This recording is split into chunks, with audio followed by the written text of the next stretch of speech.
আসসালামু আলাইকুম ওরহমতুল্লাহি অবরাকাত। সম্মানিত উপস্থিতবৃন্দ, সবাই কেমন আছেন? আলহামদুলিল্লাহ। তো আজকের শিরোনাম দেখে বুঝতে পারতেছেন কোন বিষয় নিয়ে কথা বলবো।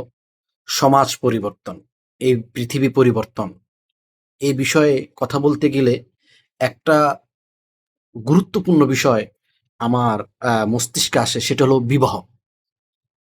এই বিবাহ সম্পর্কে আমি একটা কথা বলবো, যেটা আমি ছোটবেলা থেকে দেখে আসছি একরকম, বর্তমানে দেখছি একরকম। আর দিন দিন যত যাচ্ছে সেটা ভিন্ন রকম ভাবে আমাদের সামনে উপস্থিত হচ্ছে। সেটা হলো, আমরা যখন ছোটবেলায় আমাদের ফুফু, খালা বা চাচারা অথবা বড় ভাইয়েরা যখন বিবাহ করত, তখন আমরা দেখতে পেতাম যে নারীর পক্ষের লোকেরা, যে ছেলে সৎ কিনা, ছেলে ধার্মিক কিনা, ছেলে আহ, মানে অর্থাৎ পারিবারিক লোক কিনা, ছেলে সামাজিক লোক কিনা, ছেলে ছেলে মানে বড় ছোট, যার যার যে অবস্থান, তাকে সে প্রাপ্য দেয় কিনা, সে কর্মিক কিনা, ইত্যাদি বিবেচনা করা হতো। এবং আলেম সম্প্রদায়ের মেয়েদেরকে যখন বিবাহ দেওয়া হতো, তখন বিশেষ করে তারা আলেমদের কাছেই বিবাহ দিত। মানে যদিও এর ভিতরে দু একটা পরিবার রয়েছে যারা জেনারেল শিক্ষিত পরিবারের কাছে বিবাহ দিত। তারা দেখতো যে এ ছেলে পাঁচ ওয়াক্ত নামাজ পড়ে কিনা, এ ছেলে সত্য কথা বলে কিনা, এ ছেলে সুদের সাথে, ব্যাংকের সাথে অথবা কোনো এনজিওর সাথে জড়িত আছে কিনা, অথবা কোনো ইন্স্যুরেন্স কোম্পানির সাথে জড়িত আছে কিনা, সেগুলো ভালোভাবে লক্ষ্য করত। আহ, যখন এগুলোতে তারা আহ, পাশ করে ফেলতো, ছেলেটা দেখা যেত যে না, কোনো ব্যাংকের সাথে জড়িত নাই, কোনো ইন্স্যুরেন্সের সাথে জড়িত নাই, কোনো এজেন্সির সাথে জড়িত নাই, মিথ্যা কথা বলে না, সুদের সাথে কোনো সম্পর্ক নেই, অবৈধ কোনো কর্মকাণ্ড করে না, সে মানে সৎভাবে হালালভাবে রোজগার করে, সে পাঁচ ওয়াক্ত নামাজ পড়ে, কোরআন এবং হাদিস অনুযায়ী জীবন পরিচালনা করতে চায়। এই ধরনের বিবাহগুলো আমরা দেখেছি যে সামাজিকভাবে স্ট্রংলি ভাবে এই এই ধরনের বিবাহগুলো টিকেছে। আমরা দেখেছি যে এই ধরনের পরিবারের মধ্যে কোনোদিনও কোনো প্রকার বড় ধরনের ঝগড়া ফাসাদ হয় নাই। যদিও টুকিটাকি যেটা হয়েছে সেটা সামাজিকভাবে, পারিবারিকভাবে, অলিদের মাধ্যমে সেটা সমস্যার সমাধান করা হয়েছে। বর্তমানে আমরা যে বিবাহটা দেখতে পাচ্ছি, বর্তমানে যে আমরা সম্পর্কটা দেখতে পাচ্ছি, সেটা হলো ছেলের ইনকাম কত, ছেলের বাড়ি গাড়ি, ছেলে কোন পজিশনে, কোন ডিপার্টমেন্টে কাজ করে, এই এই শুধু শুধু এতটুকুই বিবেচনা করা হয়। যেমন আমি যেখানে থাকি ঢাকাতে, সেখানে আমার এক আমার অফিসের পাশে এক হোটেল রয়েছে। সে হোটেলের মালিক তাবলিগকে পছন্দ করে, চরমোনাইকে পছন্দ করে, তার মেয়ে ডাক্তার। সে সুদকে ঘৃণা করে, ঘুষকে ঘৃণা করে, সে অবৈধ সকল কর্মকাণ্ডকে ঘৃণা করে, এমনকি বিভিন্ন মানুষকে সে জ্ঞান দিতে থাকে। কিন্তু আজকে জানতে পারলাম তার মেয়েকে সে ব্যাংকে চাকরি করে তার কাছে বিবাহ দিয়েছে। তার মানে কি? তার মানে কি? আমি মুখে বলি এক, কর্মে আরেক। তার মেয়েকে বিবাহ দিতে পারতো একটা ডাক্তারের কাছে। তার মেয়েকে বিবাহ দিতে পারতো একটা সুশিক্ষিত একটা বিজনেসম্যানের কাছে, একটা সৎ লোকের কাছে, একটা ধার্মিক লোকের কাছে, একটা আলেমের কাছে দিতে পারতো। কিন্তু না, ওই লোকটাও বর্তমানে প্রায়োরিটি দিয়েছে যে ছেলের ইনকাম ভালো, প্রাইভেট ব্যাংকে চাকরি করে, মোর দেন 100,000 টাকা সে ইনকাম করে মাসে, মোর দেন 100,000।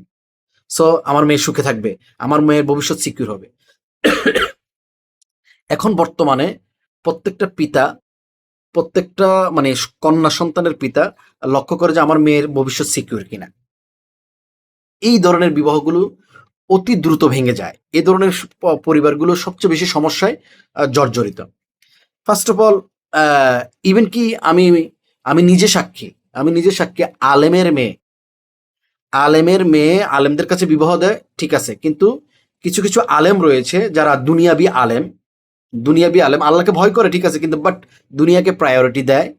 এ ধরনের আলেমদের মেয়েদেরকে আমরা দেখেছি, বা আলেমকে দেখেছি আমরা, যে ওই ছেলেটা কি কোরআন হাদিসে পাকাপোক্ত কিনা, কোরআন হাদিস সম্পর্কে তার ধারণা আছে কিনা, এই ধরনের চিন্তা ভাবনা সে করে না, এই ধরনের খোঁজখবর সে রাখে না। সে শুধু নেয় তার স্ট্যাটাস কেমন, সমাজে তার পাওয়ার, তার ক্ষমতা কতটুকু, এইগুলো বিবেচনা করে ওই ছেলের কাছে বিবাহ দিতে অনেক আলেমের মেয়েকে আমরা দেখেছি। যাই হোক, এখন আমি যে সমস্যাটা মানে আপনাদের কাছে তুলে ধরছি, সেটার একটা প্রশ্ন, বেসিক একটা প্রশ্ন আমি অনেককে করেছি, যেটা মেয়ের বাবারা উত্তর দিতে পারে নাই, মেয়েরা উত্তর দিতে পারে নাই। এখন সকল মেয়ে এক নয়, সকল পুরুষ এক নয়। সমাজে সকল পুরুষ এবং নারী এক নয়। প্রত্যেকের চিন্তা ভাবনা আলাদা, প্রত্যেকের চলাফেরা আলাদা। যারা কোরআন হাদিস অনুযায়ী চলাফেরা করে শুধুমাত্র তারাই একত্রিত হতে পারে, একীভূত হতে পারে। তো প্রথম প্রশ্ন হলো যে বিবাহটা কিসের জন্য? বিবাহটা একটা নিয়ম, বিবাহটা একটা গুরুত্বপূর্ণ সিস্টেম, ব্যবস্থাপনা, যেখানে মানব জাতির প্রজনন হবে, যেখানে মানব জাতিকে টিকিয়ে রাখার যে একটা ব্যবস্থাপনা, সেটা হলো বিবাহ ব্যবস্থাপনা। এই বিবাহর মাধ্যমে মানব জাতি টিকে আছে। হ্যাঁ, অবৈধভাবেও হচ্ছে, কিন্তু বেসিক্যালি এই বিবাহর মাধ্যমে টিকে আছে। কারণ যখনই আপনি অবৈধভাবে কোনো সন্তান জন্ম দিবেন, যেটা যারা সন্তান বাস্টার্ড, সাধারণত ওই ধরনের সন্তানরা দিয়ে সমাজ ব্যবস্থাপনা টিকে থাকে না। বর্তমানে যতটুকুই সমাজ ব্যবস্থাপনা টিকে আছে, সেটা এই বিবাহ ব্যবস্থাপনার মাধ্যমে টিকে আছে। ফার্স্ট অফ অল, আমি একটা নারীকে বিবাহ করব, একটা নারীকে বিবাহ করব, আমি কেন তাকে 10 লক্ষ টাকা মহারণা দিয়ে বিবাহ করব? আমি তাকে কেন 7 লক্ষ বা 6 লক্ষ টাকা টাকা দিয়ে মহারণা করব? যে বলল যে সিকিউরিটি, তার মানে কি আপনি কি আমাকে বিশ্বাস করেন না? আপনি যদি আমাকে বিশ্বাসই না করেন, আপনি যদি আমাকে আমার সম্পর্কে নাই জানেন, আমার সম্পর্কে খোঁজখবর নাই রাখেন, তাহলে আমার কাছে তো আপনার মেয়ে বিবাহ দেওয়ার দরকার নাই। তার মানে কি আপনি শুধু খবর নিয়েছেন যে আমার টাকা আছে কিনা, আমার গাড়ি আছে কিনা, বাড়ি আছে কিনা, আমার জায়গা জমিন আছে কিনা। আপনি এতটুকু খবর নিয়েছেন, আর এতটুকু খবর নিয়ে আপনি আপনার মেয়ে আমার কাছে দিচ্ছেন।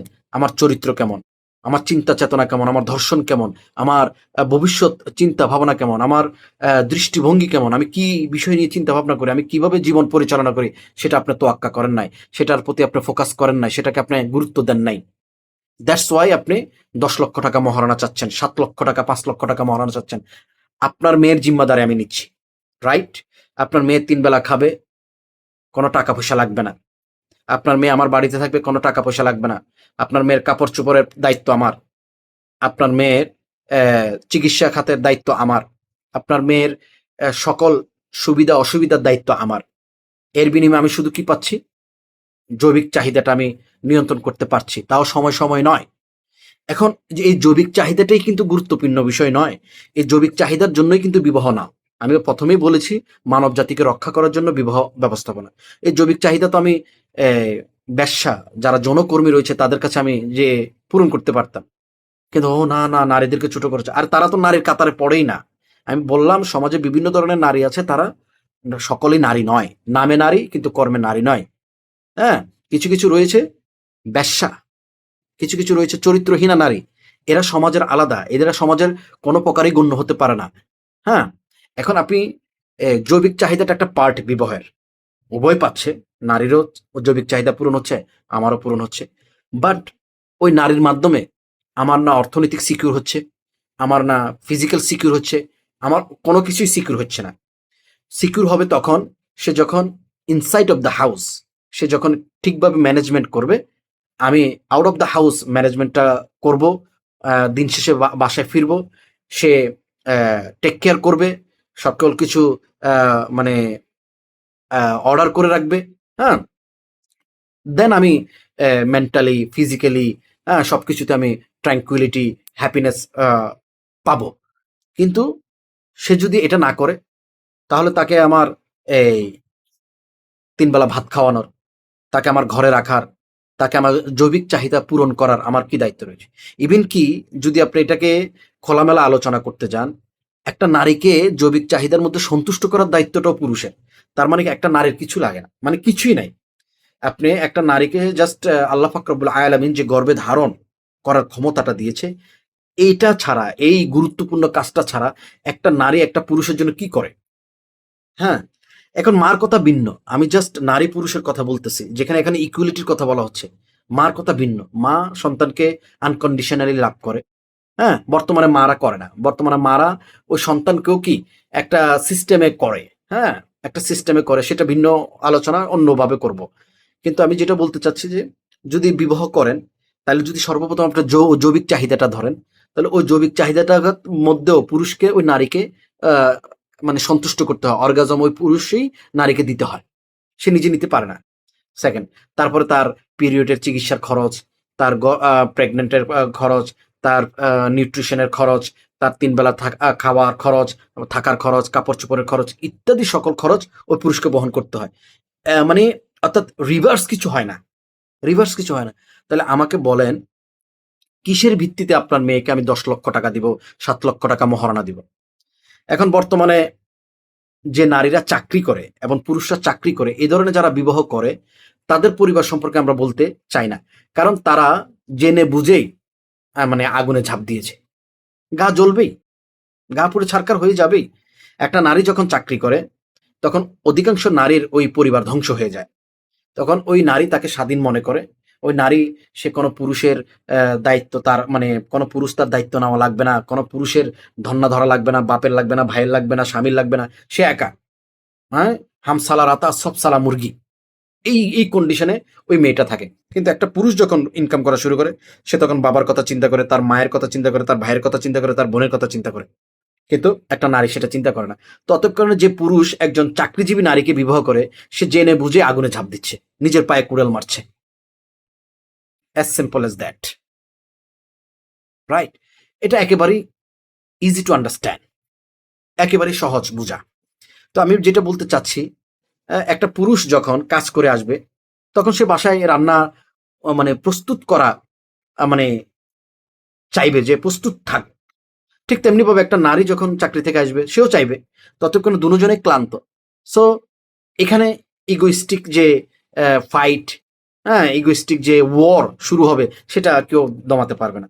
সো আমার মতো যারা যুবক রয়েছে, আমার মতো শুধু লক্ষ, লক্ষ যুবক নয়, কোটি, কোটি যুবক রয়েছে যারা একটা নারীর এসএসসি সার্টিফিকেট ডাজন্ট ম্যাটার। ওর চাকরি ডাজন্ট ম্যাটার। ও কোন বংশের ডাজন্ট ম্যাটার। বাট সে যদি পারিবারিক হয়, সাংসারিক হয়, সত্যবাদী হয়, লয়াল হয়, সৎ হয়, চরিত্রবান হয়, একটা পুরুষের জন্য ওই নারী যথেষ্ট। ওই পুরুষ ওই পুরুষের জন্য একটা নারী কোথায় পড়ালেখা করলো কি করলো না, it doesn't matter. Never matter, will be won't be matter. Right? তো আমি যেটা বলতে চাচ্ছি, এটা না অতীতে কোনো ব্যাপার ছিল, একটা নারী শিক্ষা পুরুষের জন্য, না বর্তমানে আছে, না ভবিষ্যতে থাকবে। আমরা জাস্ট এই নারীকে চাই যে সে আমার ছেলেমেয়ের দায়িত্ব নিবে, আমার সংসারের দায়িত্ব নিবে। কারণ আমি তার দায়িত্ব নিচ্ছি, আমি তার যত্ন নিচ্ছি, আমি তার খোঁজ খবর রাখছি, আমি তার প্রোটেকশন দিচ্ছি। রাইট? তো অতএব কারণে আসলে বর্তমান যেভাবে সমাজের যে পরিবর্তনটা, দেশের যে পরিবর্তনটা, বিবাহ ব্যবস্থার যে পরিবর্তনটা, এই পরিবর্তনটা যদি অব্যাহত থাকে, সমাজ অচিরে ধ্বংস হয়ে যাবে। আমি যে কথাগুলো বললাম, এগুলো যদি রিভার্স চিন্তা ভাবনা করেন, যদি ট্রেডিশনালি ভাবে চিন্তা ভাবনা করেন, দেন আই হোপ সমাজ আবার পূর্বের অবস্থানে ফিরে আসবে। সবাই ভালো থাকবেন। আসসালামু আলাইকুম ওয়া রাহমাতুল্লাহি ওয়া বারাকাতুহু।